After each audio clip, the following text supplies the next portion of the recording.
জওয়ান যুবকেরা এইভাবে আল্লাহর নবী সাহাবায়ে কেরামদের নিয়ে আলোচনা করতে লাগলেন কি করা যায়। 6 বছর হয়ে গেল মক্কা শরীফ ছেড়ে আসা। নবী আমার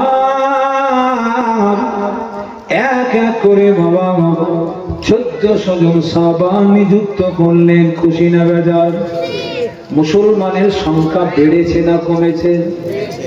1400 জন সংখ্যা নিয়ে আল্লাহ নবী এইবারে উমরা করার জন্য যাবে। রওনা দিয়ে দিলেন আল্লাহ নবী 626 খ্রিস্টাব্দে 25 শেষের দিকে শুরু হলো 26 আল্লাহ নবী উমরা চলে গেলেন। দুটো রিওয়ায়াত আল্লাহ নবী দেখলেন কিনা 25 পর থেকে 2 বছর আর কোন যুদ্ধ করে নাই, কোনো কিছু ফিতনা হয় নাই। তাই রিওয়ায়াত 28 খ্রিস্টাব্দে আল্লাহর নবী সবাইকে নিয়ে মক্কামুখী রওনা হলেন উমরা করার জন্য। যেতে যেতে মাঠকে মাঠ পার হয়ে অতিক্রম করে একটা জায়গার নাম হলো হুদাইবিয়া। হ্যাঁ, হুদাইবিয়া জায়গাটার নাম না অন্য কিছুর নাম?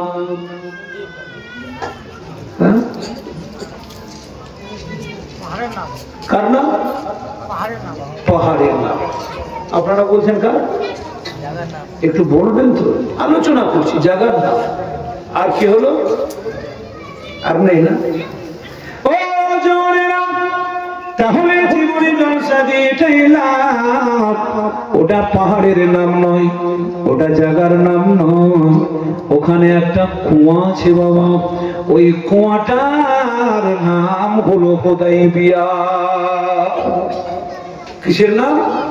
কুয়া। আল্লাহ নবী দেখছেন ওখানে একটা কুয়া আছে কিন্তু পানি নাই। কেউ বলেছে একটা ছোট করে ফসে বাবলা গাছ, ওইখানে আল্লাহ নবী সাহাবী সব বসলেন।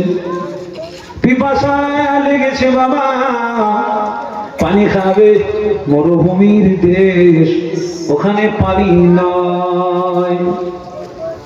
তাই আল্লাহ নবী দয়ার নবী দুজাহানের বাদশাহ হাবিবুল্লাহ জনাবে মুহাম্মদুর রাসূলুল্লাহ সাল্লাল্লাহু আলাইহি সাল্লাম তীর নিক্ষেপ করলেন ওই হুদাইবিয়া কুয়ার ভিতরে।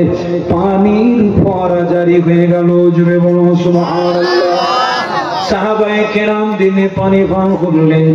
আল্লাহ নবী বলেন বাবা উসমান, সেদিনে উসমান গানি আছেন, আরো সব সাহাবায়ে কেরামরা আছেন। হযরত উসমান গানিকে বললে বাবা আপনি একটু মক্কা শরীফে যান, এখান থেকে বেশি দূরে রাস্তা নয়। ও বাবা উসমান আপনি চলে যান, এখন উমাইয়া গোত্রের খেলাফতি নেতৃত্ব চলছে।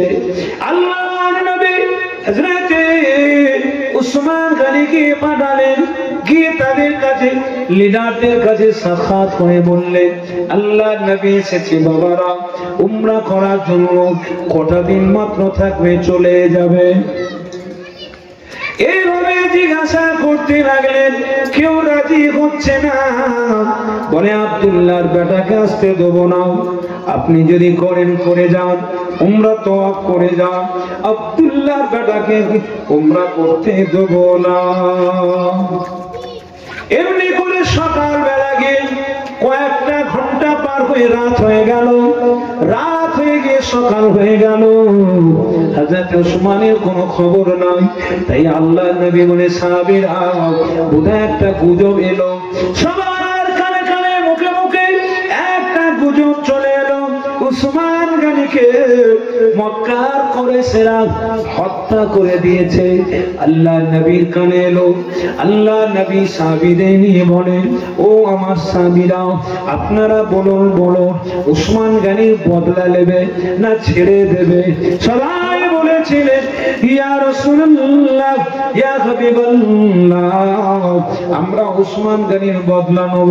নবী আমার হাত বাড়ালেন, হাতের উপরে হাত, সাহাবায়ে কেরামদের হাত, সাহাবায়ে কেরামদের হাত, পরস্পর হাত দিয়ে 1400 সাহাবা, 1400 জন সাহাবা, একটা কম হযরত ওসমান গনি ছিল না।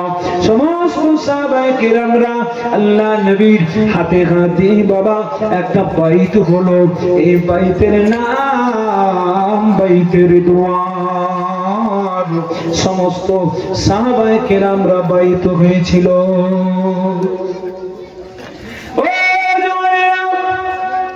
বাইত হওয়া শেষ হয়ে গেল।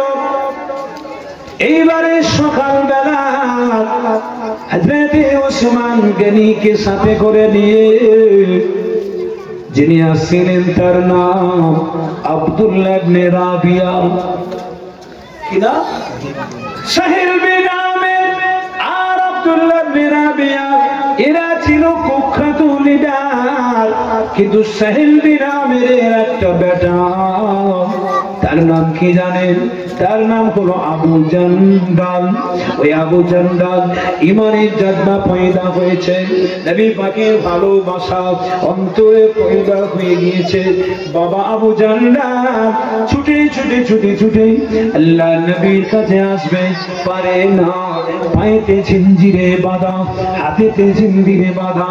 হযরত আবু জান্দাল 20 বছরের যুবক ছিঁড়ে দিয়ে আল্লাহর নবীর মুহাব্বতে আসার জন্য ছটফট করে।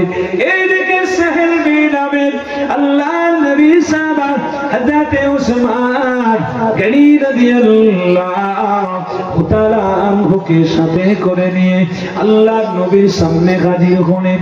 আল্লাহর নবী জিজ্ঞাসা করলেন, ও বাবা সাহাবা ওসমান, কি খবর বাবা? বলে আমার সাথে তারা ভালো ব্যবহার করেছে হুজুর, তবে একটা জিনিস আমাকে উমরা করতে দিতে চাই। আমি একা করলাম না, আমি ফিরে চলে এলাম। তারা বলেছে এই বছরে দেবে না, ফিরে চলে যেতে হবে। আগামী বছর 3 দিনের জন্য আসবে, তারা বাইরে চলে যাবে। মুসলমানেরা আল্লাহর কাবা তওয়াফ করে তারাও বাড়ি চলে যাবে। হাতে একটা তরবারি থাকবে, সেও কি আমার খামের ভিতরে ভরা। আল্লাহর নবী সাহাবারা কথাবার্তা বলছেন, এটা কি করে হয়? আল্লাহর নবীর সাহাবা হযরত ওমর ইবনে খাত্তাব বলেন, হুজুর এটা কি করে হয়? আমরা মুসলমান আল্লাহর কাবা তওয়াফ করব। আমার নবী বলেছিলেন, ইন্না ফাতাহানা লাকা ফাতাহান মুবিনা। এ আমার সাহাবা, এতে আমার আল্লাহ মুমিনদের ফতহ দেবে। জোরে বলুন সুবহানাল্লাহ, আরো জোরে বলুন আলহামদুলিল্লাহ। আল্লাহ নবী ওটাকে মেনে নিয়ে হযরত আলীকে চুক্তি লিখতে বললেন। হযরত আলী শেরে খোদা কয়েকটা চুক্তির শর্ত লিখলেন। 1 নম্বর, এবছর ফিরে চলে যেতে হবে। 2 নম্বর, আগামী বছরে 3 দিনের জন্য আসবে। 3 নম্বর, তরবারি হাতে থাকবে, খামের ভিতরে থাকবে।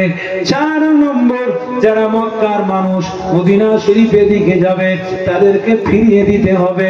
5 নম্বর, মদিনার মানুষ মক্কা গেলে ফিরে আসতে দেব না। আর শেষের বেলা বললেন, এই 10 বছর যুদ্ধ চলবে না।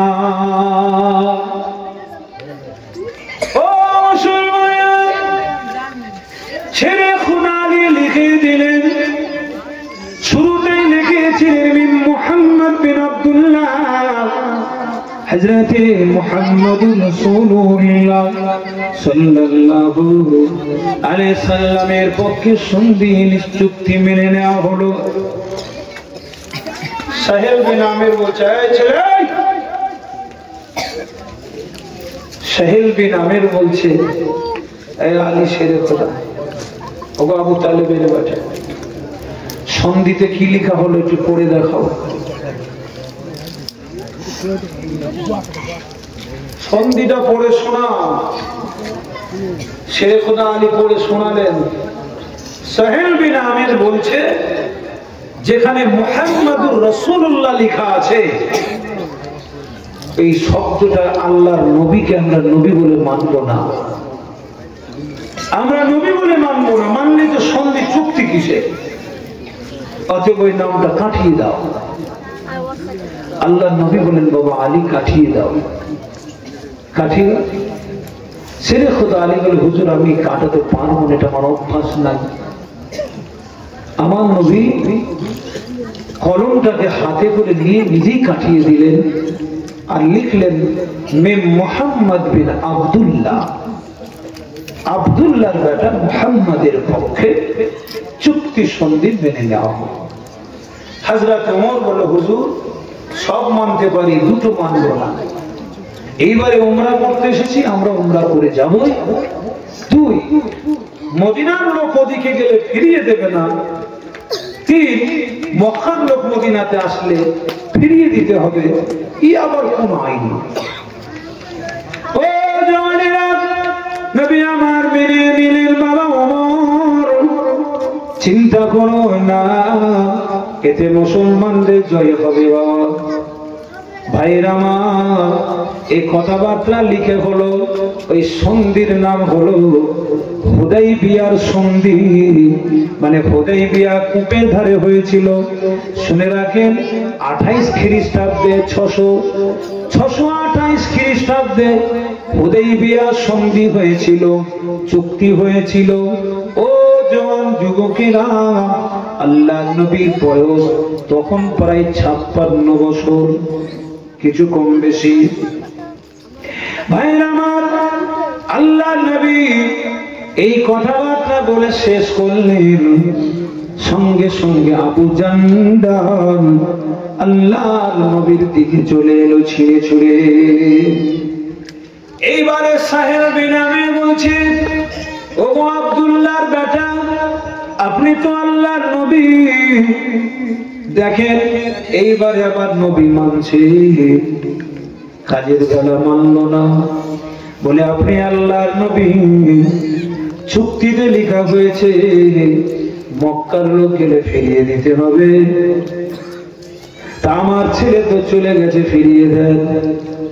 আল্লাহর নবী বলে, বাবা আবু জান্দাল, আপনি আপনার আব্বার দিকে চলে যান, চুক্তিতে আছে বাবা, রাখা যাবে না। হযরত আবু জান্দাল বলেছিলেন, ইয়া রাসূলুল্লাহ, ইয়া হাবিবাল্লাহ, হুজুর আমি যদি তাদের দিকে যাই, আমাকে তারা মেরে ফেলবে।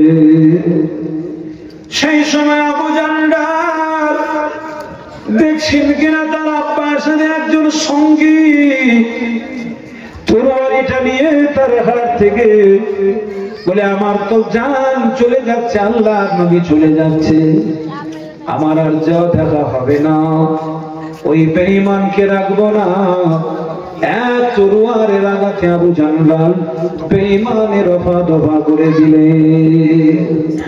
চলে গেলেন আবু জান্দাল, পাহাড়ের উপরে পায়ে ছিঞ্জির, হাতে ছিঞ্জির।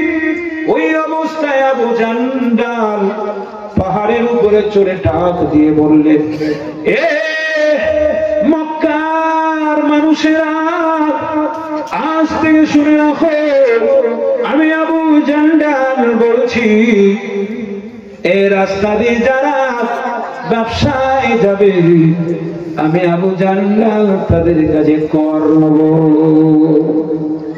ভয়েতে মক্কার ব্যবসায়ীরা ওই রাস্তা দিয়ে যেত না। আবু জান্দাল পাহাড়ে দিন রাত থাকে, আর মানুষগুলো শুনেছে ওই রাস্তা দিয়ে কোনো ব্যবসায়ীরা যেত না।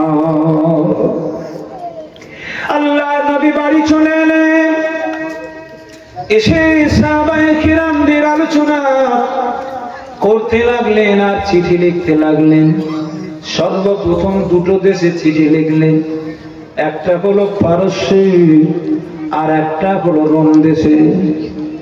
কিন্তু সেই সময় যায়েদ বিন হারেসা, যে পোষ্যপুত্র যায়েদ, তার আব্বা হারেস আল্লাহর নবীর অধীনে আছে। আর একজন সাহাবা যার নাম হযরতে তাইহা কলবি রাদিয়াল্লাহু তাআলা আনহু আছে। তাইহা কলবি এত সুন্দর সাহাবা, হযরত ইমাম হাসান, হযরত ইমাম হুসাইন